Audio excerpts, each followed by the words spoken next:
Tawa mereka menggema, menyebutku wanita dungu yang akan diusir setelah hartaku habis. Mereka tak sadar aku mendengar semuanya di balik pintu. Detik itu juga, kubekukan semua akses keuangan. Perang dimulai. Suamiku, mertuaku, dan wanita itu akan hancur lebur.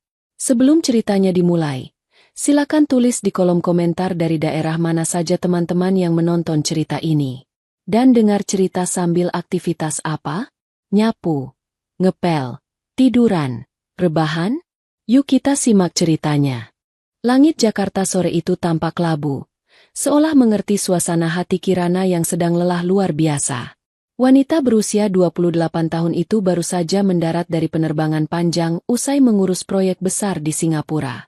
Selama ini, Randy, suaminya, hanya tahu Kirana pergi untuk urusan dinas kantor biasa sebagai staf administrasi. Kirana sengaja menyembunyikan jabatan aslinya sebagai pemilik saham mayoritas di sebuah perusahaan teknologi yang sedang naik daun. Ia ingin Randy mencintainya apa adanya, bukan karena hartanya. Kirana menyeret koper kecilnya melintasi halaman rumah mewah bernuansa Mediterania itu. Rumah yang sertifikatnya atas nama Kirana, namun dibeli dengan dalih hadiah pernikahan, agar ego Randy tidak terluka. Harusnya, Randy menjemputnya di bandara, tapi pria itu beralasan sedang rapat penting dengan investor. Kirana tersenyum kecut. Ia tahu, rapat, Randy seringkali hanya bualan. Saat tangannya hendak memutar gagang pintu kayu jati yang kokoh itu, gerakan Kirana terhenti. Pintu tidak tertutup rapat, menyisakan celah kecil yang membiarkan suara dari ruang keluarga merembes keluar. Terdengar tawa renyah yang asing, disusul suara berat Randy dan tawa melengking Ibu Ratih, ibu mertuanya. Tenang saja, Nak Desi. Sebentar lagi rumah ini jadi milikmu. Suara Ibu Ratih terdengar begitu jelas, setajam sembilu. Jantung Kirana serasa berhenti berdetak. Ia mendekatkan telinganya, menahan napas. Tapi Mas Randy bilang istrinya itu agak perhitungan ya, Bu? Suara wanita lain, yang dipanggil Desi, menyahut dengan nada manja yang dibuat-buat. Ibu Ratih mendengus keras. Perhitungan apanya? Dia itu cuma wanita dungu yang terlalu bucin sama Randy. Asal Randy manis sedikit, dia pasti luluh. Wanita dungu itu akan kita usir, setelah kukuras semua harta miliknya. Dia pikir Randy mencintainya? Randy cuma butuh uang gajinya buat gaya hidup kita. Kirana membeku. Darah di tubuhnya seolah surut seketika, digantikan oleh hawa dingin yang menusuk tulang. Ia menunggu, berharap Randy membela dirinya. Berharap suaminya akan marah karena ibunya menghina istri sendiri. Namun, yang terdengar justru tawa Randy. Tawa yang biasanya Kirana rindukan, kini terdengar seperti suara iblis. Sabar ya, sayang, ujar Randy, dan Kirana tahu kata, sayang, itu bukan untuknya. Kirana itu gampang dibodohi. Kemarin dia baru transfer bonus tahunannya buat modal usaha. Aku. Padahal uangnya buat beli tas branded ibu sama buat DP mobil baru kamu. Des. Mas Randy nakal deh. Terus kapan dia ditendang? Tanya Desi sambil terkikik. Sabar, jawab Randy. Tunggu sampai sertifikat rumah ini berhasil aku balik nama. Notaris langgananku butuh waktu sedikit lagi buat memalsukan tanda tangan persetujuan dia. Begitu rumah ini jadi atasku, Kirana bakal kutendang keluar cuma bawa baju di badan. Dunia Kirana runtuh. Tas tangan yang ia genggam nyaris terjatuh kalau saja ia tidak mencengkeramnya kuat-kuat hingga kukunya memutih. Air mata yang hendak jatuh tertahan di pelupuk mata. Rasa sakit itu ada, menghujam dada hingga sesak. Tapi rasa sakit itu dengan cepat bermetamorfosis menjadi amarah yang menyala-nyala. Selama 5 tahun pernikahan, Kirana menutup mata pada kekurangan Randy. Ia menutup telinga pada nyinyiran Ibu Ratih yang selalu merasa kurang. Ia bekerja keras, seringkali hingga larut malam di depan laptop, mengendalikan perusahaannya dari jarak jauh, hanya demi memastikan Randy bisa hidup bak raja. Dan ini balasannya? Dikhianati, direndahkan, dianggap sapi perah. Kirana mundur perlahan, menjauh dari pintu agar bayangannya tidak terlihat. Ia bersandar pada pilar teras, mengatur napasnya yang memburu. Tangannya yang gemetar merogoh saku, mengeluarkan ponsel pintar keluaran terbaru. Wajahnya yang tadi sendu kini berubah keras dan dingin. Tidak ada lagi Kirana yang lembut dan penurut. Dengan gerakan cepat, jari-jarinya menari di atas layar. Ia membuka aplikasi mobile banking prioritas miliknya. Saldo yang tertera di sana memiliki jumlah digit yang bisa membuat Randy dan Ibu Ratih pingsan jika melihatnya. Pertama, ia membuka menu kartu kredit tambahan. Kartu Black Card yang dipegang Randy untuk keperluan darurat, tapi nyatanya dipakai untuk foya-foya. Klik. Blokir permanen. Kedua, ia masuk ke rekening operasional rumah tangga. Rekening yang selalu ia isi setiap bulan hingga puluhan juta rupiah agar Ibu Ratih bisa belanja dan arisan sosialita. Klik. Bekukan rekening. Ketiga, dan yang paling fatal, ia memindahkan seluruh dana likuid dari rekening bersama, yang 99% isinya adalah uang Kirana, ke rekening deposito pribadi yang tidak bisa diakses siapapun kecuali dirinya. Klik. Transfer berhasil. Notifikasi demi notifikasi muncul di layar ponselnya. Dalam hitungan kurang dari 3 menit, akses keuangan Randy sudah lumpuh total. Pria itu kini miskin, semiskin-miskinnya. Karena Kirana tahu persis saldo di rekening pribadi Randy tidak pernah lebih dari 2 juta rupiah. Kirana menatap layar ponselnya dengan senyum miring yang mengerikan. Kalian mau main api? Bisiknya lirih pada angin sore yang berhembus. Aku akan membakar kalian sampai jadi abu. Ia menarik napas panjang, memasang kembali topeng wajah lelah namun manis yang biasa ia tunjukkan. Ia merapikan rambutnya, lalu melangkah kembali ke depan pintu. Kali ini, ia tidak mengendap-endap. Assalamualaikum. Seru Kirana dengan suara lantang seraya membuka pintu lebar-lebar. Suasana di ruang tengah seketika hening. Randy yang sedang merangkul pinggang Desi langsung melompat berdiri.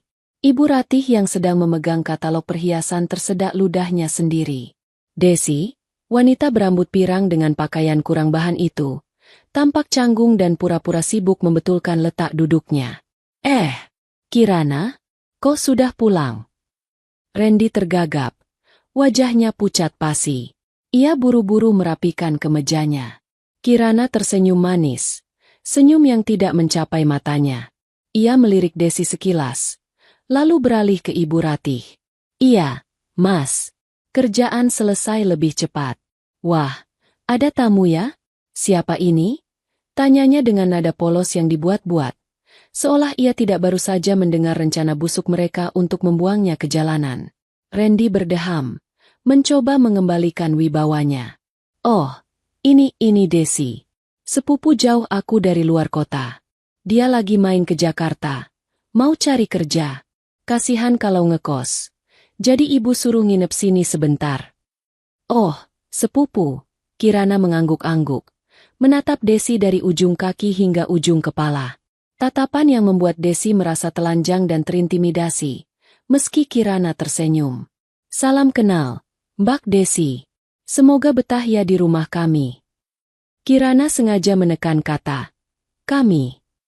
Iya, Mbak Kirana, jawab Desi pelan, kehilangan taringnya yang tadi tajam saat Kirana belum datang. Ya sudah, aku ke kamar dulu ya, Mas, Bu. Capek banget. Nanti malam kita makan malam di luar ya? Aku yang traktir. Mumpung ada sepupu baru, ujar Kirana riang. Tanpa menunggu jawaban, Kirana menyeret kopernya menuju kamar utama. Begitu pintu kamar tertutup dan terkunci, senyum di wajahnya lenyap seketika.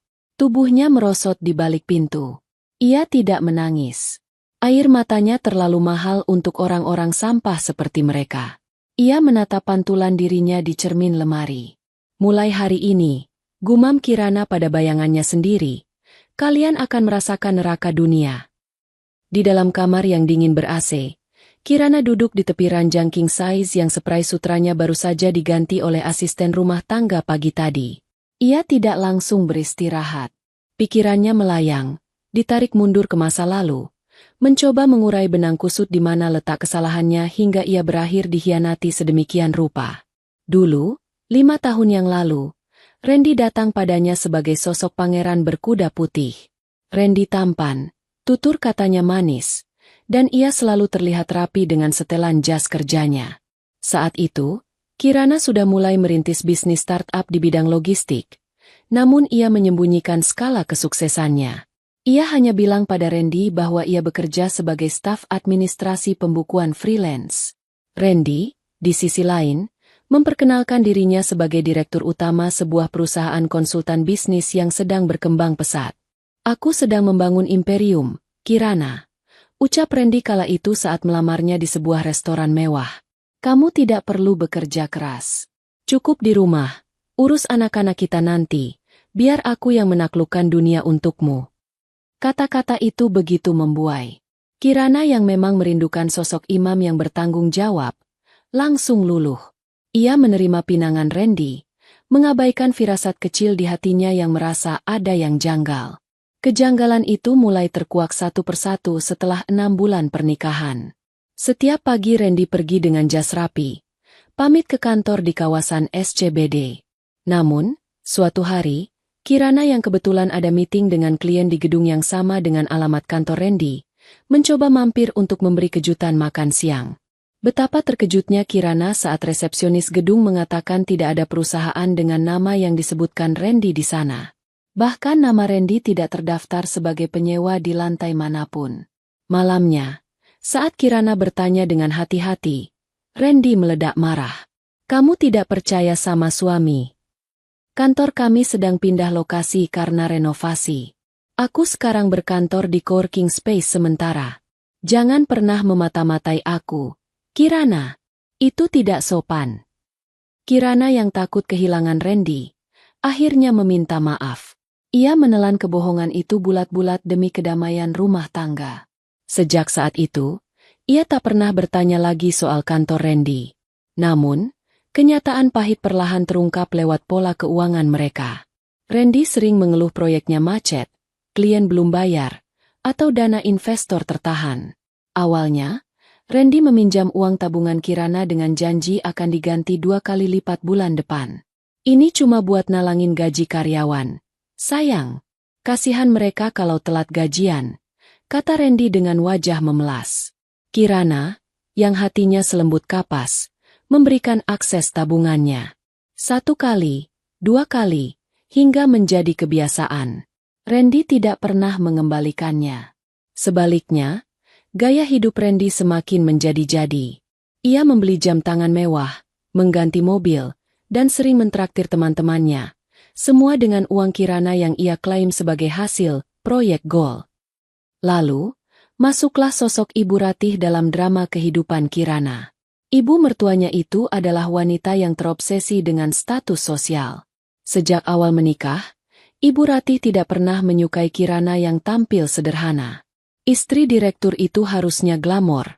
"Kirana, jangan malu-maluin Randy," cibir Ibu Ratih setiap kali berkunjung. "Lihat tuh, mantu Bu Siska, tasnya Hermes semua. Masa kamu pakai tas lokal?" Demi menyenangkan mertua dan menjaga martabat suami, Kirana mulai membelikan barang-barang mewah untuk Ibu Ratih. Awalnya sebagai hadiah ulang tahun, lalu menjadi upeti bulanan. Kirana bekerja semakin keras, mengambil proyek-proyek besar secara diam-diam di malam hari saat Randy sudah tidur mendengkur, hanya untuk menutupi lubang keuangan yang dibuat suami dan mertuanya. Kirana sebenarnya tahu Randy tidak sesukses itu. Ia tahu suaminya mungkin sedang kesulitan. Tapi yang Kirana tidak tahu adalah bahwa Randy sama sekali tidak bekerja. Fakta itu baru ia ketahui secara tidak sengaja sebulan yang lalu, saat ia menemukan tumpukan surat penolakan kerja di laci dashboard mobil Randy yang terkunci. Ternyata, perusahaan Randy sudah bangkrut total 2 tahun sebelum mereka menikah. Selama ini, Randy adalah pengangguran yang hidup dari utang kartu kredit dan sisa warisan ayahnya yang sudah habis, lalu beralih menjadi parasit yang menghisap darah Kirana. Kirana menahan diri untuk tidak melabrak saat itu. Ia masih ingin memberi kesempatan. Mungkin Randy malu. Mungkin Randy sedang berusaha bangkit. Kirana bahkan secara diam-diam mentransfer dana besar ke rekening Randy dengan keterangan dividen investasi dari perusahaan fiktif, agar Randy merasa usahanya membuahkan hasil. Bodohnya Kirana saat itu. Dan kini, Kehadiran Desi menyempurnakan penderitaannya. Kirana ingat, Desi pernah dibawa Randy ke rumah setahun lalu. Saat itu diperkenalkan sebagai klien potensial. Kirana melayani Desi dengan ramah, memasakkan makanan enak, bahkan memberikan oleh-oleh kain batik mahal. Ternyata, di balik punggungnya, mereka menertawakan kenaifan Kirana. Desi bukan klien. Desi adalah mantan pacar Randy saat kuliah. Wanita yang dulu meninggalkan Randy karena Randy miskin, dan kini kembali karena mengira Randy sudah kaya raya, kekayaan yang sebenarnya milik Kirana. Di dalam kamar itu, Kirana membuka laci meja riasnya. Ia mengambil sebuah map merah yang ia sembunyikan di bagian paling bawah. Di dalamnya terdapat laporan detektif swasta yang ia sewa seminggu lalu, saat kecurigaannya mulai memuncak karena Randy sering pulang pagi dengan bau parfum wanita. Kirana membuka lembar demi lembar laporan itu. Foto-foto Randy dan Desi check-in di hotel murah. Foto Randy sedang berjudi. Dan yang paling menyakitkan, bukti transfer dari rekening Randy ke rekening Desi dengan nominal yang fantastis. Tepat di hari ulang tahun pernikahan Kirana yang kelima, hari di mana Randy bilang ia tidak punya uang untuk membelikan kado. Ternyata aku bukan berkorban untuk suami yang sedang berjuang, desis Kirana, meremas foto Randy yang sedang tertawa lebar sambil memegang gelas alkohol. Aku berkorban untuk membiayai perselingkuhan dan kemalasan. Air mata yang tadi ditahan akhirnya menetes satu. Hanya satu. Itu adalah air mata terakhir untuk meratapi nasibnya sebagai korban. Setelah ini, tidak ada lagi korban.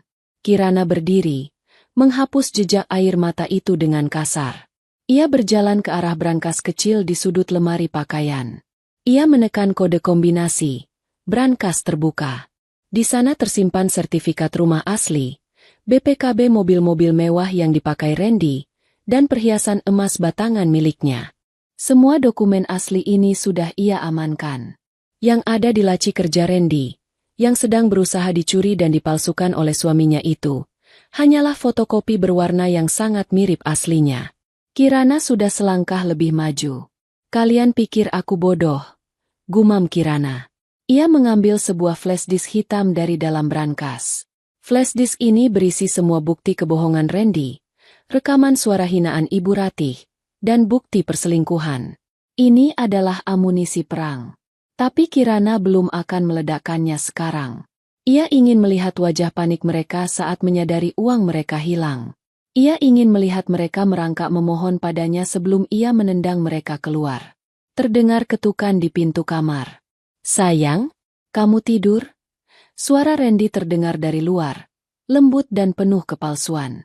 Ibu tanya, jadi makan malam gak? Desi sudah lapar nih. Kirana menatap pintu dengan tatapan tajam. Ia menarik napas dalam-dalam, mengubah ekspresinya kembali menjadi istri yang patuh. Iya. Mas, sebentar lagi aku keluar, jawab Kirana dengan nada riang. Ia membuka pintu, tersenyum lebar pada Randy yang berdiri di sana. Randy tampak tidak sabar, mungkin membayangkan makan malam mewah yang akan dibayar oleh Kirana. Ayo, Mas, kasihan, sepupu, kamu kalau kelaparan, ujar Kirana sambil menggandeng lengan Randy. Malam ini, pertunjukan sesungguhnya baru saja dimulai. Mereka akan makan enak, tapi Kirana akan memastikan makanan itu akan terasa seperti pasir di tenggorokan mereka saat kartu-kartu pembayaran mulai ditolak satu persatu. Sinar matahari pagi yang masuk melalui celah gorden kamar tidur tidak mampu menghangatkan hati Kirana. Kejadian di balik pintu kemarin sore masih terpatri jelas dalam ingatannya. Setiap kata hinaan yang dilontarkan suami dan mertuanya berdengung seperti lebah di telinganya. Namun, pagi ini Kirana memilih untuk tidak langsung meledak. Ia memilih untuk mengingat kembali momen 3 minggu lalu. Momen krusial yang sebenarnya menjadi awal mula mengapa ia bisa bersikap begitu tenang saat mendengar pengkhianatan itu. Ingatannya melayang mundur. 3 minggu yang lalu, Jakarta sedang diguyur hujan deras tanpa henti. Saat itu, Randy sedang pergi keluar kota dengan alasan meninjau lokasi proyek baru di Bandung. Randy melarang keras Kirana untuk ikut dengan alasan medannya berat dan berlumpur. Kirana yang saat itu masih dalam fase istri penurut, hanya mengiyakan dan menyiapkan koper suaminya. Namun, ada satu hal yang mengganjal. Randy terlihat gelisah luar biasa sebelum berangkat. Ia berkali-kali mengecek ponselnya dan membentak asisten rumah tangga hanya karena masalah sepele seperti kopi yang kurang manis. Kecurigaan Kirana bermula dari sebuah ketidaksengajaan. Sore harinya, saat Kirana sedang membersihkan ruang kerja Randy di lantai 2, ruangan yang biasanya dilarang dimasuki siapapun dengan alasan rahasia perusahaan, ia menyenggol sebuah tumpukan berkas di atas meja. Tumpukan itu jatuh berantakan. Saat memungutinya, mata Kirana tertuju pada sebuah amplop coklat tebal tanpa kop surat resmi. Namun ada stempel merah bertuliskan, "Penting segera," di pojoknya. Penasaran, Kirana membuka amplop itu. Isinya bukan kontrak kerjasama atau dokumen proyek, melainkan surat peringatan keras. Surat itu berasal dari sebuah koperasi simpan pinjam yang namanya tidak pernah Kirana dengar. Sebuah lembaga keuangan non-bank yang beroperasi di pinggiran hukum. Mata Kirana membelalak membaca nominal yang tertera di sana. Randy memiliki utang pokok sebesar 500 juta rupiah, dengan bunga berbunga yang kini membengkak menjadi hampir 1 miliar rupiah. Jatuh tempo pembayaran sudah lewat 2 bulan lalu. Di paragraf terakhir surat itu, terdapat kalimat ancaman yang membuat bulu kuduk Kirana meremang. Jika dalam waktu 7x24 jam tidak ada pelunasan, kami akan melakukan eksekusi aset sesuai jaminan yang Bapak berikan, dan kami tidak bertanggung jawab atas keselamatan fisik Bapak di jalanan. Tangan Kirana gemetar. Jaminan? Aset apa yang dijaminkan Randy? Kirana mengaduk-aduk laci meja Randy yang terkunci. Dengan menggunakan kunci cadangan yang pernah ia temukan terselip di dalam vas bunga, Randy memang ceroboh. Kirana berhasil membuka laci itu. Di sana, di bawah tumpukan majalah otomotif, ia menemukan sebuah map biru. Isi map itu lebih mengejutkan lagi. Itu adalah fotokopi sertifikat rumah mereka. Rumah yang dibeli dengan uang warisan orang tua Kirana dan hasil jerih payahnya sendiri. Rumah yang sertifikat aslinya tersimpan aman di brankas pribadi Kirana. Randy ternyata telah mencoba memalsukan sertifikat itu. Ada beberapa lembar kertas latihan tanda tangan di mana Randy berulang kali mencoba meniru tanda tangan Kirana. Di lembar paling belakang, terdapat surat penolakan dari seorang notaris. Rupanya, Randy mencoba menggadaikan rumah itu ke bank resmi terlebih dahulu, namun ditolak karena notaris curiga dengan tanda tangan Kirana yang terlihat kaku. Gagal di bank, Randy lari ke rentenir ilegal yang tidak terlalu peduli pada keabsahan tanda tangan asalkan ada barang jaminan fisik, atau setidaknya fotokopi yang meyakinkan. Ya Tuhan, Mas! Desis Kirana saat itu, terduduk lemas di kursi kerja suaminya yang berharga puluhan juta, kursi yang juga dibeli pakai kartu kredit Kirana. Randy bukan hanya bangkrut. Randy sedang menggali kuburan massal untuk mereka berdua. Jika rentenir itu datang, mereka tidak akan peduli siapa pemilik asli rumah ini. Mereka akan mengobrak-abrik segalanya. Namun, kejutan hari itu belum berakhir. Kirana yang sudah dikuasai rasa curiga, memutuskan untuk menyelidiki lebih jauh.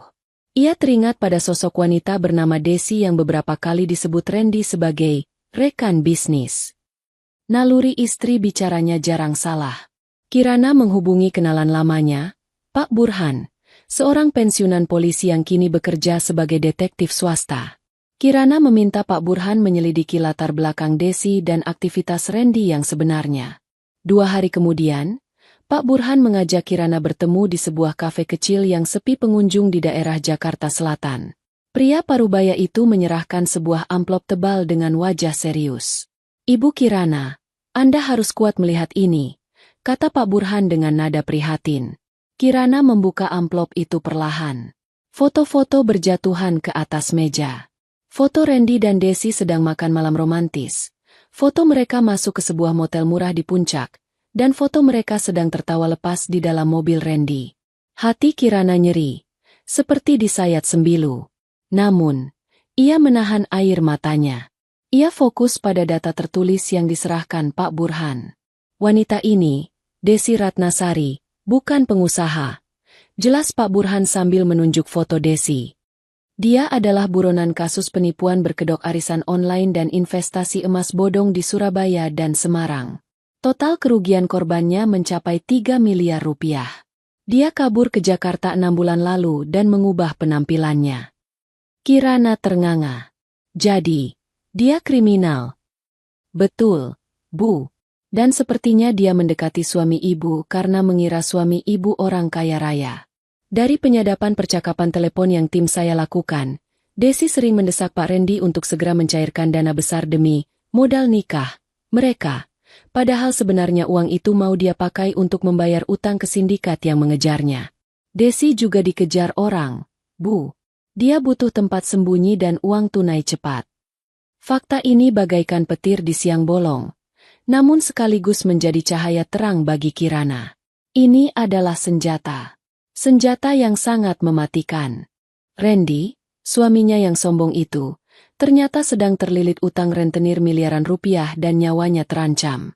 Desi, pelakor yang belagu itu, ternyata adalah penipu buronan polisi yang juga sedang dikejar korban-korbannya.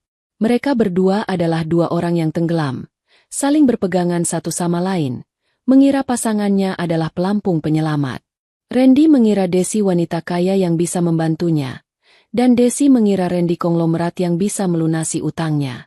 Padahal, keduanya sama-sama tong kosong. Dan satu-satunya sumber uang nyata di antara mereka adalah Kirana. Kirana tersenyum dingin di kafe itu, membuat Pak Burhan sedikit gentar melihat ekspresi kliennya. Rasa sakit hati karena diselingkuhi perlahan berubah menjadi rasa jijik dan rencana pembalasan yang sistematis. "Terima kasih, Pak Burhan," ucap Kirana saat itu. "Tolong simpan semua bukti aslinya. Saya akan butuh Bapak nanti saat waktunya tiba. Dan satu lagi, tolong cari tahu kontak para penagih utang yang mengejar Randy, serta ketua kelompok korban penipuan Desi." Pak Burhan mengangguk hormat. "Siap, Bu Kirana. Ibu mau lapor polisi sekarang?" "Jangan," jawab Kirana cepat. "Kalau lapor sekarang, terlalu mudah bagi mereka. Penjara itu terlalu nyaman. Saya ingin mereka merasakan ketakutan yang sesungguhnya dulu. Saya ingin mereka terbang tinggi dengan angan-angan mereka, sebelum saya hempaskan ke tanah." Kembali ke masa kini, Kirana menatap pantulan dirinya di cermin. Ia memegang kembali bukti-bukti itu. Salinan surat utang Randy dan profil kriminal Desi, yang kini tersimpan rapi dalam flash disk di tangannya. Inilah senjata yang dimaksud. Randy memiliki fobia miskin dan takut mati di tangan preman. Desi memiliki fobia penjara dan takut diamuk masa korban penipuannya. Dan Kirana memegang kunci untuk melepaskan kedua ketakutan itu secara bersamaan. Kemarin sore, saat mendengar Randy dan ibunya merencanakan pengusiran dirinya, Kirana tahu waktunya sudah tiba. Ia tidak perlu lagi berpura-pura buta. Ia hanya perlu sedikit lagi bersabar, sedikit lagi bermain peran, untuk menggiring domba-domba bodoh itu masuk ke dalam kandang pembantaian. Kirana menyimpan flash disk itu ke dalam saku blazernya. Ia memoles lipstik merah menyala di bibirnya, warna yang melambangkan keberanian dan bahaya. Ia keluar dari kamar tidur. Langkah kakinya mantap menapaki lantai marmer rumahnya. Di luar sana, Randy, Ibu Ratih, dan Desi mungkin sedang menikmati sarapan dengan uang yang mereka pikir masih ada. Kirana akan memastikan sarapan pagi ini menjadi makanan enak terakhir yang bisa mereka nikmati dengan tenang. Kirana menuruni tangga dengan anggun. Aroma parfum mahalnya semerbak memenuhi ruangan. Di ruang makan, pemandangan menjijikan itu kembali tersaji. Desi duduk di kursi yang biasanya diduduki Kirana, di samping Randy, sedangkan Ibu Ratih sedang sibuk menyendokkan nasi goreng ke piring Desi seolah wanita itu adalah menantu kesayangannya. "Pagi semuanya," sapa Kirana dengan nada ceria yang sedikit berlebihan. Mereka bertiga tersentak. Desi buru-buru hendak berdiri, tapi Randy menahan tangannya, memberikan kode seolah berkata, "Tenang saja, dia bodoh kok." Kirana." "Pagi," jawab Randy canggung. "Desi lagi bantuin ibu siapin sarapan tadi. Jadi sekalian duduk situ." "Nggak apa-apa, Mas. Santai saja."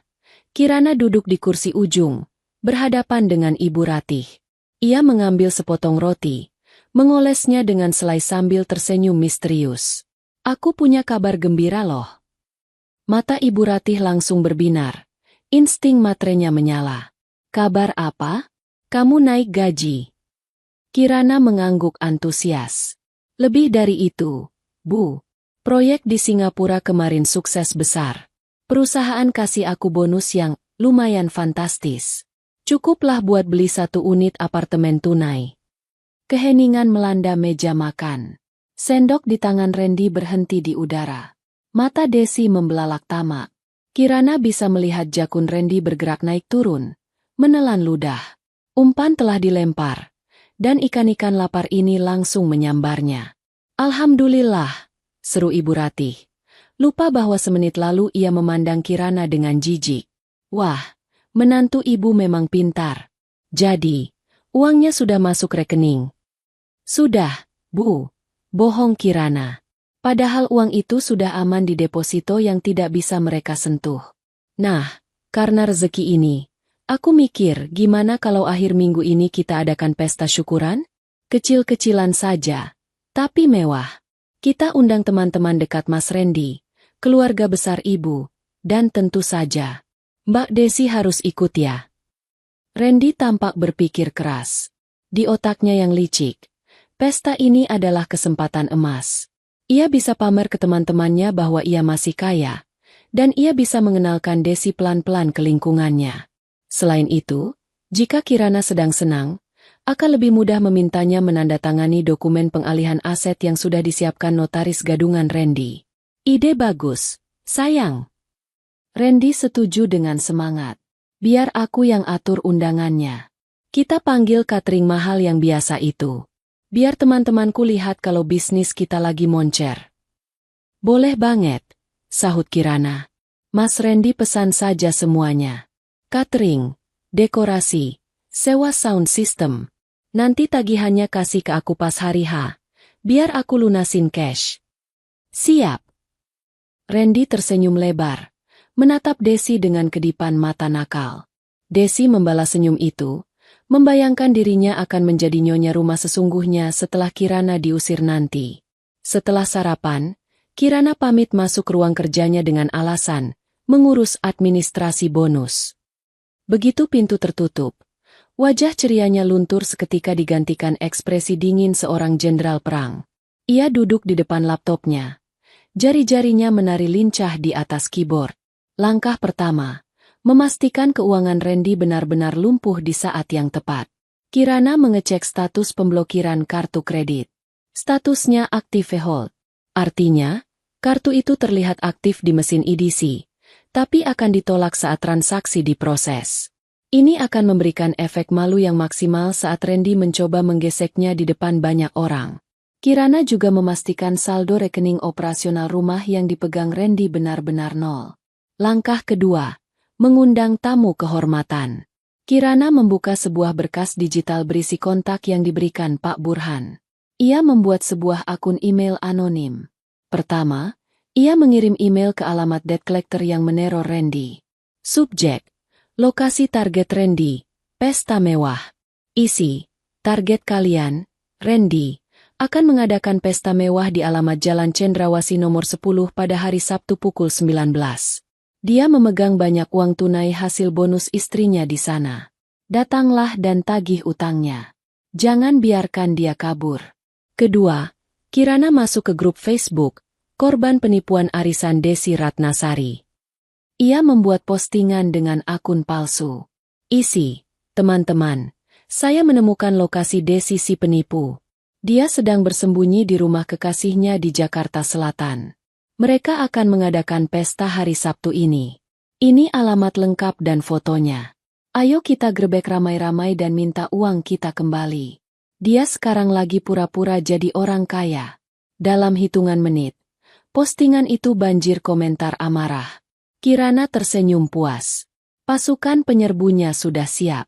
Langkah ketiga, memanjakan musuh sebelum dibunuh. Sore harinya, Kirana mengajak Ibu Ratih dan Desi ke mall. Ia membiarkan mereka memilih baju untuk pesta nanti. Pilih saja yang paling mahal, Bu, Mbak Desi, kata Kirana. Biar nanti di pesta kelihatan stunning. Ibu Ratih dengan kalap mengambil gaun sutra seharga 5 juta rupiah. Desi memilih gaun merah ketat yang memamerkan lekuk tubuhnya. Saat di kasir, Kirana mengeluarkan uang tunai dari dompetnya. Sengaja membawa tunai agar mereka tidak melihat kartu ATM-nya yang berbeda. Terima kasih ya, Kirana. Kamu memang menantu yang lumayan.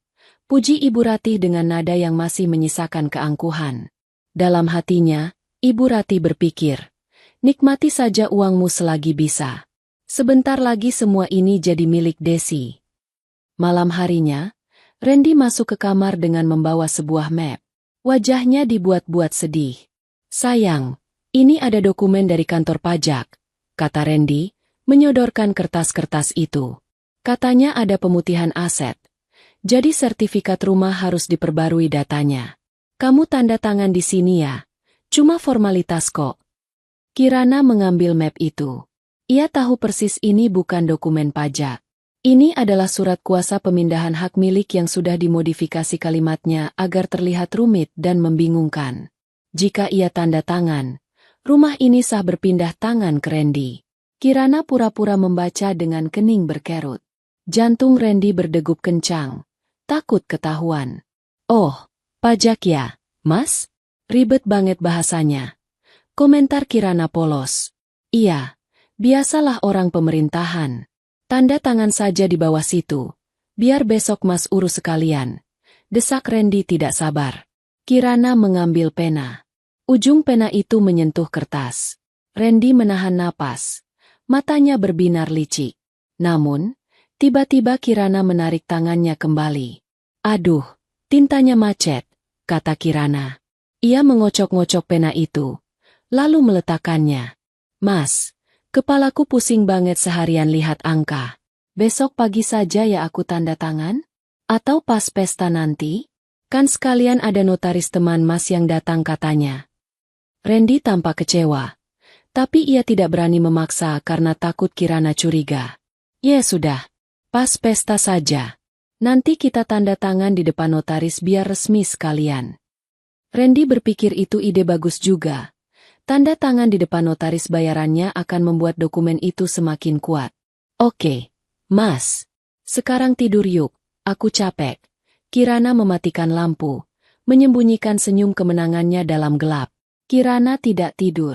Ia menatap langit-langit kamar, membayangkan skenario hari Sabtu nanti. Panggung sandiwara sudah disusun rapi. Para aktor antagonis sudah menghafal naskah kebohongan mereka. Para penonton tak diundang, preman dan korban penipuan, sedang bersiap di jalanan. Dan Kirana, sang sutradara, memegang kendali penuh atas lampu sorot yang akan mengungkap wajah asli mereka. Sabtu nanti, tidak akan ada pesta. Yang ada hanyalah penghakiman. Kirana memejamkan mata, merasakan ketenangan yang aneh sebelum badai besar datang. Nikmati tidur nyenyak kalian yang terakhir. Mas Randy, Ibu, Desi, bisiknya dalam hati. Karena setelah ini, mimpi buruk kalian akan menjadi kenyataan selamanya. Hari Sabtu tiba dengan langit yang cerah. Seolah alam semesta sedang mempersiapkan panggung yang sempurna untuk drama yang akan terjadi. Rumah mewah bergaya Mediterania itu telah disulap. Karangan bunga menghiasi pintu masuk, lampu-lampu gantung kristal telah dibersihkan hingga berkilau, dan meja-meja prasmanan dengan taplak kain satin putih telah tertata rapi di halaman belakang yang luas. Aroma daging panggang dan rempah-rempah mahal menguar ke udara, menjanjikan pesta yang megah. Randy berdiri di depan cermin besar di ruang tamu, merapikan dasi sutranya. Ia mengenakan setelan jas termahal yang pernah dibelikan Kirana. Merasa dirinya adalah raja dunia hari ini. Di benaknya, pesta ini adalah proklamasi kesuksesannya. Ia membayangkan tatapan kagum teman-teman kuliahnya dulu yang sering meremehkannya, dan tatapan iri tetangga yang melihat kemewahan ini. Mas, aku cantik nggak?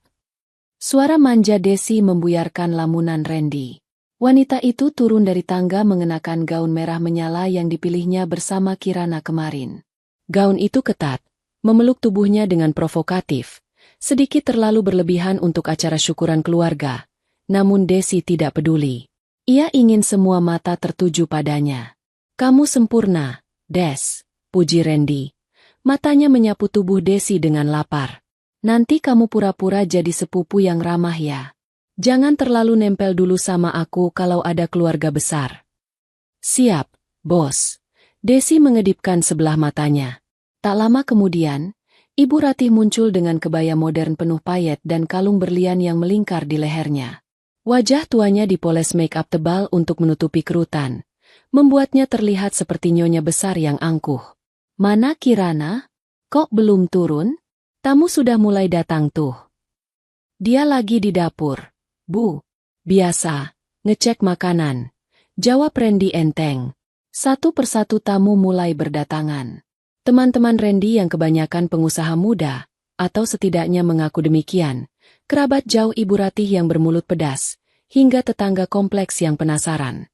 Musik jazz lembut mengalun dari pengeras suara mahal yang disewa Randy. Suasana terasa hangat dan penuh tawa kepalsuan.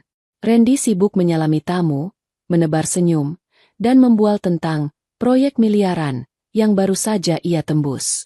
Desi berbaur dengan luwes, memperkenalkan diri sebagai sepupu sukses dari Surabaya yang sedang berinvestasi di Jakarta. Sementara Ibu Ratih sibuk memamerkan perhiasannya pada ibu-ibu arisan yang ia undang khusus untuk membuat mereka iri. Namun, Kirana belum menampakkan batang hidungnya. Kekacauan pertama dimulai ketika manajer catering, seorang pria parubaya bernama Pak Asep, mendekati Randy dengan wajah tidak enak. "Maaf, Pak Randy, bisa bicara sebentar?" bisik Pak Asep. Randy permisi pada teman bicaranya dan menepi. "Ada apa, Pak? Makanannya kurang?" "Bukan, Pak. Soal pelunasan. Sesuai perjanjian, sisa pembayaran 70% harus lunas sebelum makanan utama dibuka. Tadi saya coba gesek kartu yang Bapak kasih kemarin untuk deposit, tapi ditolak mesin. Declined, Pak." Randy mengerutkan kening. "Ah, masa? Mungkin sinyalnya jelek. Coba lagi sekarang." Randy mengeluarkan dompetnya, mengambil kartu kredit Black Card, kartu tambahan dari rekening Kirana yang selama ini ia banggakan. Dengan gaya sok kuasa, ia menyerahkannya pada Pak Asep yang membawa mesin EDC portable. Pak Asep menggesek kartu itu. Menunggu beberapa detik. "Beb, transaction declined. Kontak bank." Wajah Randy mulai memerah. "Coba yang ini." Ia mengeluarkan kartu kedua, kartu debit platinum. Pak Asep mencoba lagi. Beb, insufficient funds." Keringat dingin mulai menetes di pelipis Randy. Teman-temannya mulai melirik ke arah mereka. Suasana canggung mulai tercipta. "Kok bisa sih? Saldo saya miliaran kok." Randy mulai panik. Suaranya sedikit meninggi. "Mesin Bapak yang rusak ini." "Mesin saya baru, Pak, dan sinyal penuh 4G. Jawab Pak Asep tegas, mulai curiga. "Kalau tidak ada pembayaran sekarang, maaf Pak, tim saya tidak bisa mengeluarkan main course. Kami akan tarik mundur." Di saat genting itulah Kirana muncul. Ia mengenakan gaun sederhana berwarna krem, namun aura keanggunannya jauh melampaui Desi yang menor. Kirana berjalan santai sambil memegang gelas jus jeruk. "Ada apa ini, Mas? Kok ribut-ribut?" tanya Kirana dengan nada polos yang sempurna. Randy langsung menyambar lengan Kirana, menariknya mendekat. "Kartu aku error semua. Yang, kamu bawa cash atau kartu kamu nggak? Bayarin dulu si Asep ini. Malu dilihat orang." Kirana membelalakan matanya, pura-pura kaget. "Loh? Bukannya Mas Randy bilang mau traktir? Kan Mas CEO sukses? Kartuku kan cuma kartu istri biasa. Limitnya kecil, Mas. Lagian dompetku tertinggal di kamar atas." "Kirana, jangan bercanda. Ini darurat," desis Randy. Matanya melotot. "Transfer sekarang pakai m-banking." "Yah, Mas, token aku habis baterainya," jawab Kirana santai. Lalu beralih menatap Pak Asep. "Pak Asep, tunggu sebentar ya. Suami saya ini uangnya banyak. Cuma mungkin lagi limit harian. Sabar ya." Randy terjebak. Ia tidak bisa memaksa Kirana di depan umum tanpa terlihat kasar. Akhirnya, ia harus merelakan jam tangan Rolex, yang sebenarnya KW Super, tapi ia klaim asli, sebagai jaminan sementara kepada Pak Asep agar makanan tetap keluar. Hati Randy panas. Harga dirinya mulai tergores. Belum sempat Randy bernapas lega, kekacauan kedua terjadi. Kirana berjalan menuju kerumunan di mana Desi sedang tertawa lepas bersama teman-teman Randy. Desi sedang memegang gelas wine, bergaya bak sosialita kelas atas. Wah, Mbak Desi, gaunnya bagus sekali. Sapa Kirana ramah. Oh, iya dong, Mbak. Ini sutra impor. Jawab Desi sombong. Oh ya. Kirana tersenyum miring. Saat ia berpura-pura hendak bersulang dengan gelas jus jeruknya, kakinya tersandung kaki meja. Biur. Jus jeruk berwarna kuning pekat itu tumpah membasahi bagian depan gaun merah Desi. Warna oranye bercampur merah menciptakan noda yang sangat mencolok dan memalukan tepat di bagian dada dan perut. Ah! Desi menjerit histeris. Baju mahalku. Ya ampun. Maaf, Mbak Desi. Seru Kirana, buru-pura panik.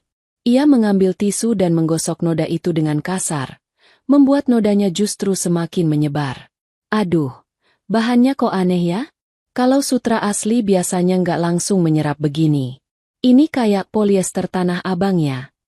Suara Kirana cukup keras hingga beberapa tamu wanita menoleh dan berbisik-bisik. Wajah Desi merah pada menahan malu. Tamu-tamu mulai menyadari bahwa sepupu kaya itu mengenakan barang yang kualitasnya dipertanyakan. Desi pun lari ke toilet dengan mata berkaca-kaca, meninggalkan Randy yang semakin stres. Serangan belum selesai. Kini giliran Ibu Ratih. Ibu mertuanya sedang duduk dikelilingi teman-teman arisannya, memamerkan kalung berlian yang ia pakai. Ini hadiah dari Randy. Loh, katanya beli di Paris waktu bisnis trip. Ujar Ibu Ratih bangga. Kirana mendekat, lalu dengan suara yang cukup lantang berkata, Loh, Ibu, itu kan kalung warisan nenek saya yang hilang dari laci minggu lalu? Kok bisa ada di leher Ibu? Keheningan melanda meja itu. Teman-teman Ibu Ratih saling pandang dengan tatapan menyelidik. Wajah Ibu Ratih pucat pasi. Mulutnya menganga seperti ikan koi kekurangan oksigen. Enggak, ini mirip aja. Kirana, kamu salah lihat. Gagap Ibu Ratih. Masa sih, Bu? Coba saya lihat kuncinya. Kalau punya nenek saya, ada inisial K kecil di belakang liontinnya. Kirana mendesak maju, membuat Ibu Ratih refleks menutupi kalungnya dengan tangan. Gerakan defensif itu justru mengonfirmasi kecurigaan semua orang. Ah, Ibu bercanda aja. Kirana tertawa kecil, tapi matanya dingin. Tapi kalau benar itu punya saya, tolong dikembalikan nanti malam ya, Bu. Soalnya itu mau saya kasih ke panti asuhan, buat amal. Ibu Ratih mati kutu. Ia dipermalukan sebagai pencuri di depan teman-teman sosialitanya. Pesta yang seharusnya menjadi ajang pamer, kini berubah menjadi neraka psikologis. Tamu-tamu mulai merasa tidak nyaman. Bisik-bisik tetangga mulai terdengar. Katanya kaya, kok bayar catering susah? Itu mertuanya nyolong kalung mantu. Sepupunya kok norak banget. Randy yang mendengar kasakusuk itu merasa kepalanya mau pecah. Ia menatap Kirana yang berdiri tenang di tengah ruangan. Tersenyum manis pada tamu seolah tidak terjadi apa-apa. Randy sadar, ini bukan kebetulan. Istrinya sedang bermain api. Amarah Randy memuncak. Persetan dengan pesta.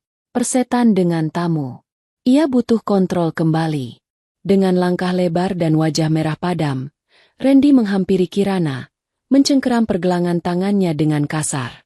Ikut aku ke ruang tengah sekarang, desis Randy. Kita perlu bicara. Kirana tidak melawan. Ia justru membiarkan dirinya diseret. Dalam hati ia bersorak. Bagus, Mas. Bawalah aku ke panggung utama. Biar semua orang melihat siapa kamu sebenarnya. Randy menyeret Kirana ke ruang tengah yang terhubung langsung dengan taman belakang lewat pintu kaca besar yang terbuka. Di sana terdapat layar proyektor besar yang sedianya akan digunakan Randy untuk memutar video profil perusahaan fiktifnya demi meyakinkan tamu. Desi yang sudah membersihkan bajunya, meski nodanya masih terlihat, dan Ibu Ratih yang masih syok, segera menyusul mereka. Para tamu yang menyadari adanya keributan, perlahan berkumpul di sekitar ruang tengah. Musik jazz berhenti. Suasana berubah tegang. Kamu sengaja ya, Kirana? Bentak Randy. Tidak peduli lagi ada banyak orang yang menonton. Kamu mau mempermalukan suami sendiri? Berikan HP kamu. Aku butuh akses rekening sekarang juga buat bayar ini semua. Ibu Ratih ikut memanaskan suasana. Dasar istri durhaka. Suami lagi syukuran malah bikin ulah. Kasih HTMMU ke Randy. Desi berdiri di belakang Randy, menatap Kirana dengan tatapan benci. Mbak Kirana keterlaluan banget sih. Kirana melepaskan cengkeraman tangan Randy dengan sentakan kuat. Ia merapikan gaunnya, lalu menatap mereka bertiga satu persatu. Tatapannya bukan lagi tatapan istri penurut, melainkan tatapan predator yang menatap mangsanya. Kalian mau akses rekening? Tanya Kirana tenang, suaranya menggema di ruangan yang hening itu.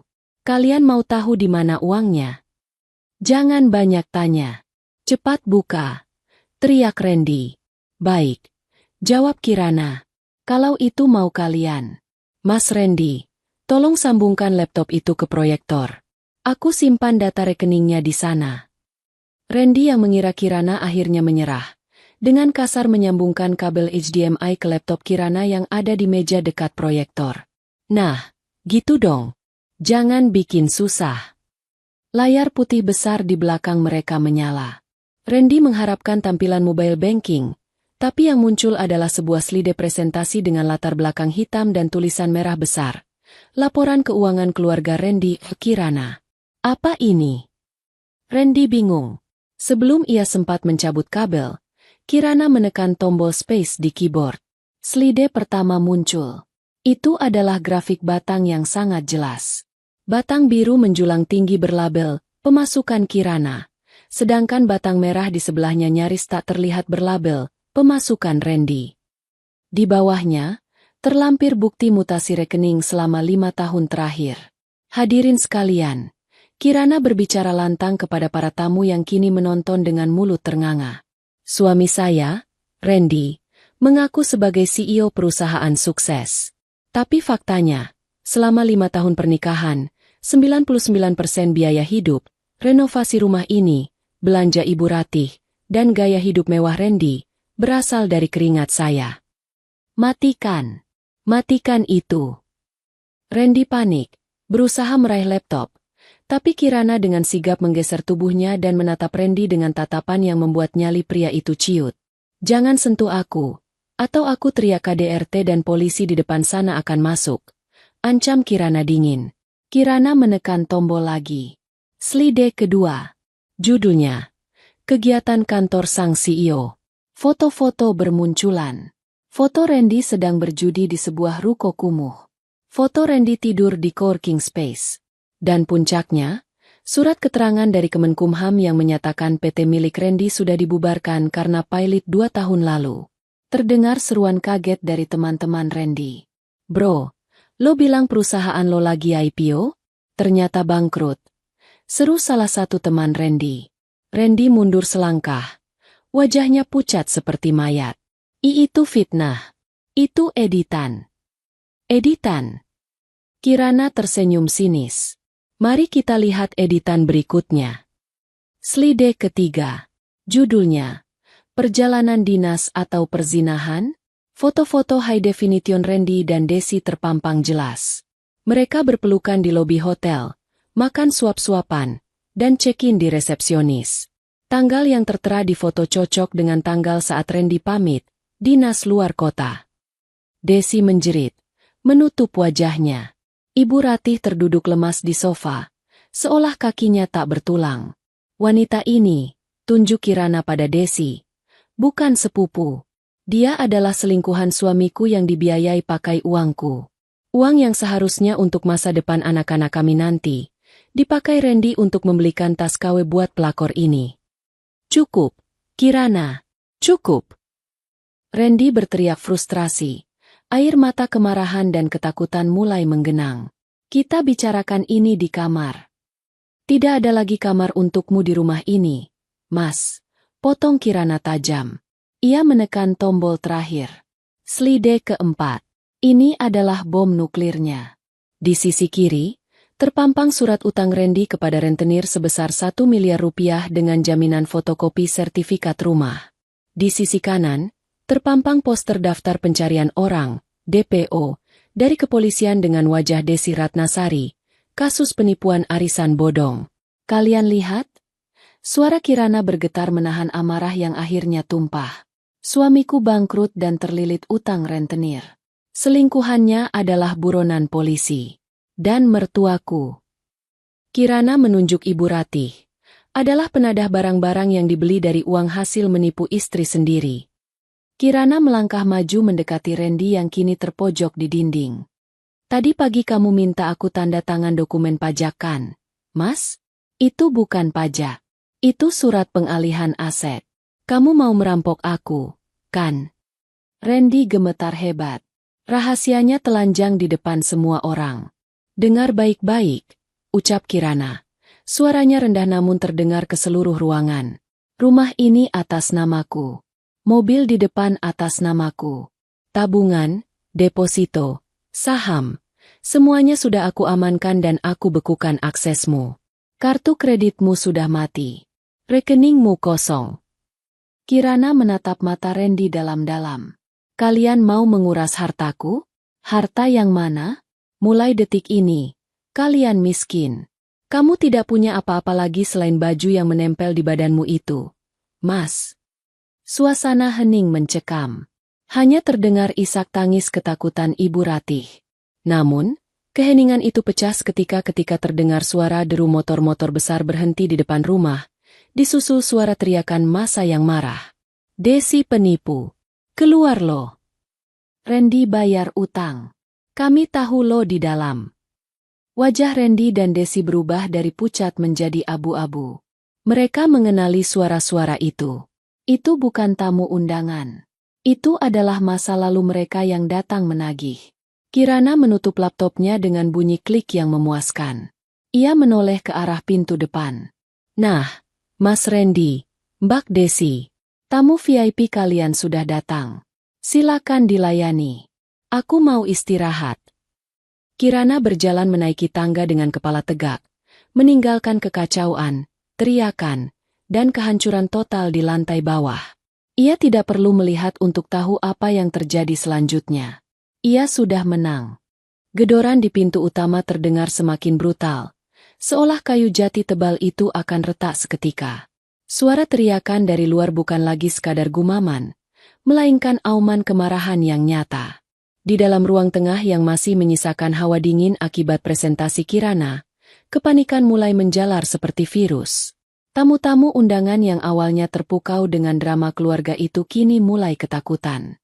Mereka bergeser menjauh dari Randy, Desi, dan Ibu Ratih, menciptakan lingkaran isolasi di sekitar 3 pesakitan itu. Siapa itu, Mas? Siapa orang-orang di luar itu? Jerit Ibu Ratih histeris. Tangannya gemetar hebat hingga menjatuhkan gelas kristal di meja. Pecahannya berserakan, seirama dengan hancurnya martabat keluarga itu. Randy tidak menjawab.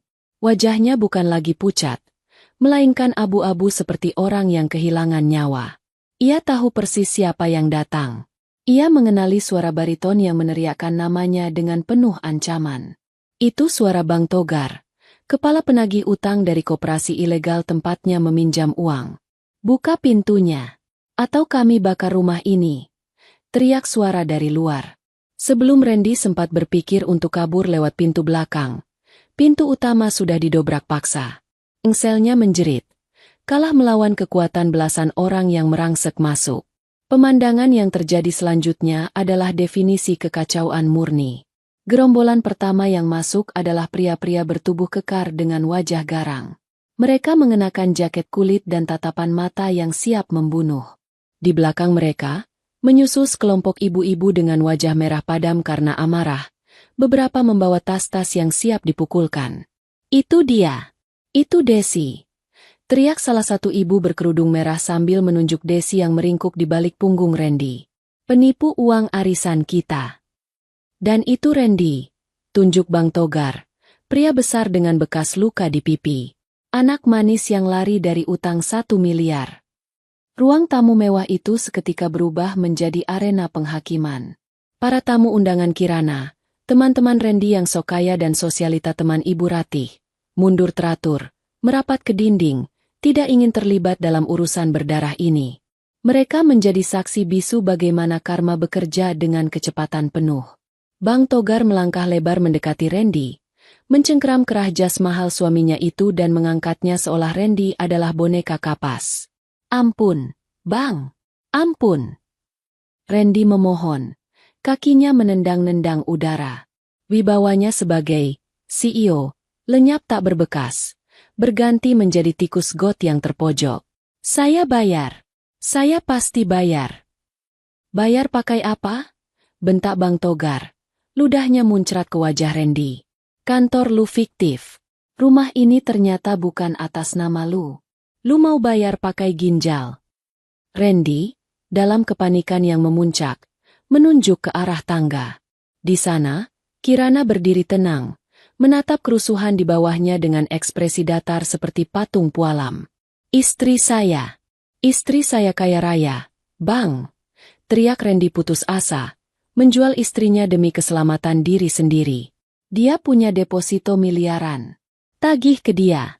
Dia pasti bayar. Semua mata tertuju pada Kirana.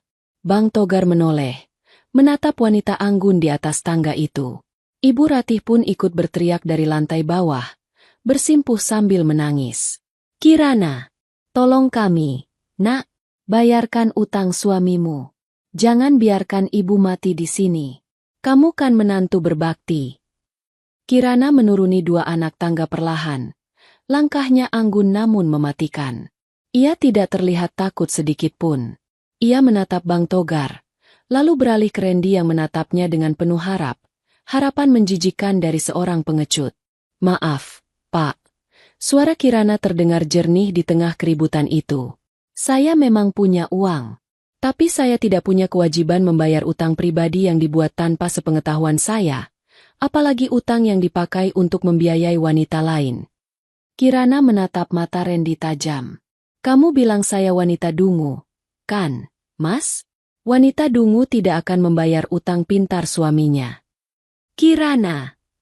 Randy meraung, menyadari bahwa tameng terakhirnya baru saja membuangnya. "Bawa saja dia, Pak," lanjut Kirana dingin pada Bang Togar.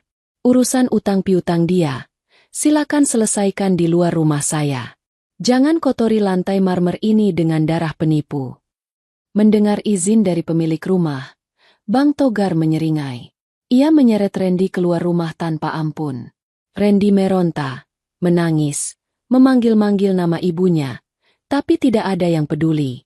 Sementara itu, nasib Desi tidak kalah tragis. Kelompok ibu-ibu korban arisan bodong sudah mengepungnya. Desi yang tadi bergaya bak ratu pesta kini terpojok di sudut ruangan. Gaun merahnya yang terkena noda jus kini semakin rusak ditarik-tarik. "Balikin duit gue 50 juta. Dasar pelakor. Penipu. Muka tembok." Plak. Sebuah tamparan mendarat di pipi mulus Desi. Jambakan rambut menyusul. Desi menjerit-jerit minta tolong. Matanya mencari Randy, tapi, pangerannya sendiri sedang diseret keluar seperti sampah. "Mbak Kirana, tolong saya." Desi akhirnya memohon pada musuhnya. "Saya cuma disuruh Randy. Saya hamil anak Randy." Pengakuan itu membuat suasana hening sejenak. Ibu Ratih yang sedang menangis di sofa tersentak kaget. "Randy punya anak dari wanita ini?" Kirana tertawa kecil. Tawa yang kering dan tanpa emosi. "Oh, hamil? Baguslah. Semoga anaknya nanti tidak mewarisi sifat ibunya yang penipu dan ayahnya yang benalu. Tapi maaf, Mbak Desi, itu bukan urusan saya lagi. Itu urusan polisi." Tepat saat Kirana mengatakan itu, sirine mobil polisi terdengar meraung-raung mendekat, memecah malam. Kirana memang sudah merencanakan ini dengan presisi militer. Ia membiarkan masa datang lebih dulu untuk memberikan hukuman sosial. Baru kemudian polisi datang untuk memberikan hukuman hukum.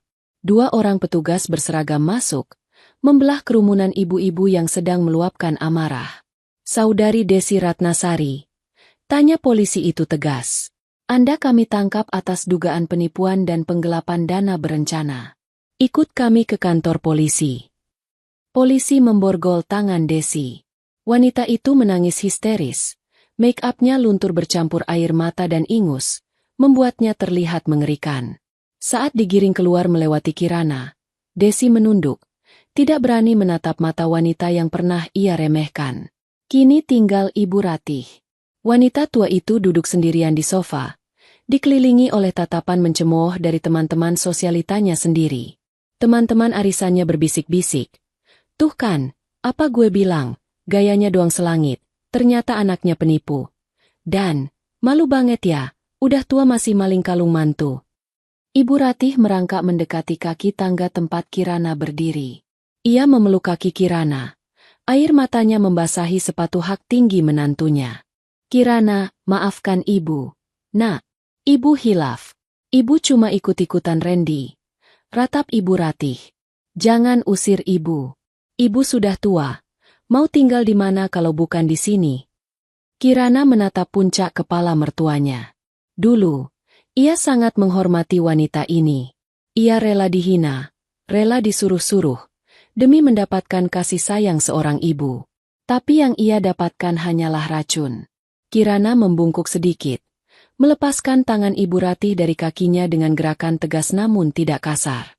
Ibu ingat kata-kata ibu kemarin sore? Tanya Kirana pelan. Ibu bilang, wanita dungu itu akan kita usir setelah hartanya habis. Nah, Bu, sekarang harta ibu dan Randy yang habis. Jadi sesuai rencana ibu sendiri, saatnya ibu yang pergi. Kirana, tega kamu sama orang tua? Saya tidak tega, Bu. Saya hanya adil. Potong Kirana. Ia memberi isyarat pada satpam kompleks yang baru datang tergopoh-gopoh. Pak Satpam, tolong antarkan ibu ini keluar dari gerbang kompleks. Pastikan dia tidak membawa barang apapun dari rumah ini selain pakaian yang melekat di badannya. Semua perhiasan yang dia pakai, termasuk kalung itu, adalah milik saya. Sita semuanya. Ibu Ratih menjerit saat satpam dan beberapa asisten rumah tangga mulai melucuti perhiasannya. Kalung, gelang, cincin, semua ditarik kembali. Ia diseret keluar dari istana yang selama ini ia banggakan, dilempar ke jalanan aspal yang dingin, menyusul anaknya yang entah sudah dibawa kemana oleh penagih utang. Kirana berdiri di ambang pintu utama. Ia melihat punggung-punggung orang yang pernah menyakitinya menjauh, hilang ditelan gelap malam. Tamu-tamu undangan satu persatu pamit dengan wajah canggung, meminta maaf dan buru-buru pergi, tidak ingin berlama-lama di rumah yang auranya kini begitu mendominasi. Ketika orang terakhir pergi, Kirana menutup pintu ganda yang besar itu. Blam! Suara pintu tertutup itu adalah suara terindah yang pernah ia dengar. Di balik pintu itu, keheningan akhirnya datang. Bukan keheningan yang menyedihkan, tapi keheningan yang penuh kemenangan. Kirana bersandar di pintu, menghembuskan napas panjang, dan untuk pertama kalinya malam itu, senyum tulus merekah di bibirnya. Rumah ini bersih. Hidupnya bersih. 6 bulan kemudian. Sinar matahari pagi menembus dinding kaca sebuah gedung perkantoran di kawasan Segitiga Emas Jakarta. Di lantai 25, di sebuah ruangan direktur yang modern dan minimalis, Kirana sedang duduk memeriksa tumpukan dokumen. Penampilannya telah berubah. Rambutnya kini dipotong bob pendek yang memberikan kesan segar dan dinamis. Tidak ada lagi wajah lelah istri yang tertekan. Wajahnya bersinar, glowing alami yang memancarkan kesehatan mental dan finansial yang prima.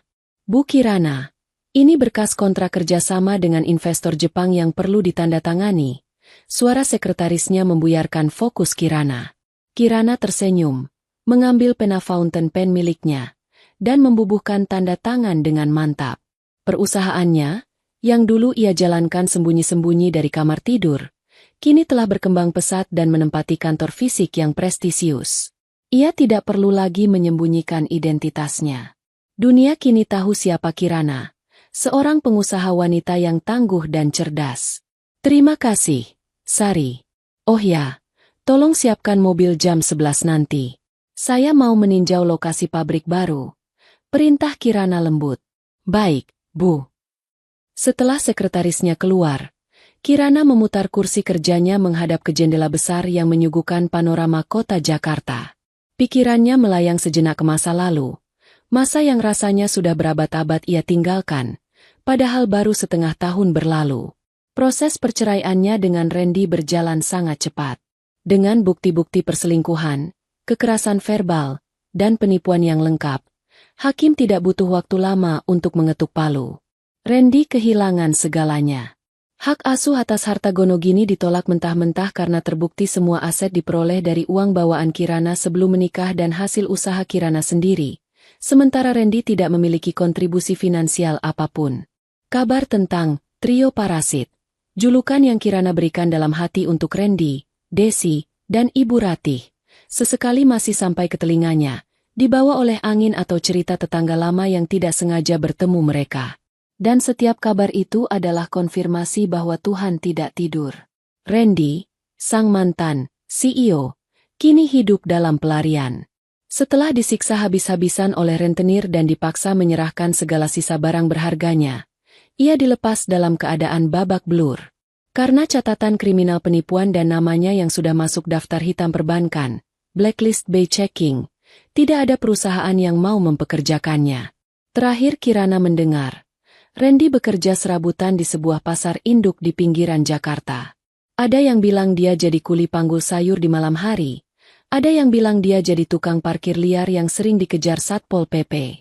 Tubuhnya kurus kering, wajahnya tua sebelum waktunya, dan ia sering terlihat bicara sendiri, meratapi kebodohannya melepaskan istri sebaik Kirana demi wanita penipu. Sementara Desi, nasibnya berakhir di balik jeruji besi. Vonis hakim cukup berat karena banyaknya korban yang ia tipu. Desi divonis 4 tahun penjara. Kabar dari dalam lapas mengatakan bahwa Desi sering menjadi bulan-bulanan narapidana lain karena sifatnya yang sombong dan cengeng. Kecantikannya layu, digantikan oleh wajah keras seorang kriminal. Anak yang dikandungnya? Ternyata itu hanya kebohongan lain dari Desi untuk menjerat Randy. Pemeriksaan medis polisi membuktikan dia tidak pernah hamil. Dan Ibu Ratih, nasibnya mungkin yang paling menyedihkan. Dibuang oleh keluarga besarnya yang malu atas skandal pencurian kalung dan penipuan anaknya, Ibu Ratih kini tinggal di sebuah peta kontrakan sempit di daerah kumuh, yang dibayarkan sewanya oleh dinas sosial karena rasa kasihan. Pernah suatu kali, saat mobil mewah Kirana berhenti di lampu merah, ia melihat sosok wanita tua renta sedang duduk di pinggir jalan, menjajakan tisu dengan tatapan kosong. Itu Ibu Ratih. Kirana hanya menatapnya dari balik kaca mobil yang gelap. Tidak ada rasa ingin turun. Tidak ada rasa ingin memberi sedekah. Kirana tahu, jika ia memberi bantuan, itu hanya akan memperpanjang siklus racun mereka. Biarlah karma yang menjadi guru terakhir bagi mertuanya itu. Kirana memerintahkan sopirnya untuk jalan terus saat lampu hijau menyala. Masa lalu sudah selesai. Gumam Kirana pada dirinya sendiri, menyesap latte hangat di tangannya. Ponselnya bergetar. Sebuah pesan masuk dari seorang pria, rekan bisnis barunya yang santun dan mapan, mengajak makan siang untuk membahas proyek, sekaligus mungkin membahas hal-hal yang lebih pribadi. Kirana tersenyum. Hatinya sudah sembuh. Ia tidak menutup diri, tapi ia jauh lebih waspada dan bijaksana sekarang. Ia bukan lagi Kirana yang naif. Ia bukan lagi wanita yang bisa dimanipulasi dengan kata-kata manis. Ia adalah wanita yang memegang kendali penuh atas hidupnya, hartanya, dan kebahagiaannya. Kirana bangkit dari kursinya, merapikan blazernya, dan melangkah keluar ruangan dengan kepala tegak. Di luar sana, masa depan yang cerah menantinya. Tidak ada lagi benalu, tidak ada lagi pengkhianatan. Hanya ada Kirana. Dan kesuksesan yang ia bangun dengan tangannya sendiri. Dan jika suatu hari nanti Randy atau ibunya datang merangkak meminta ampun, Kirana tahu persis apa yang akan ia lakukan. Ia akan tersenyum, menutup pintu, dan membiarkan mereka di luar, tempat di mana sampah seharusnya berada. Tamat.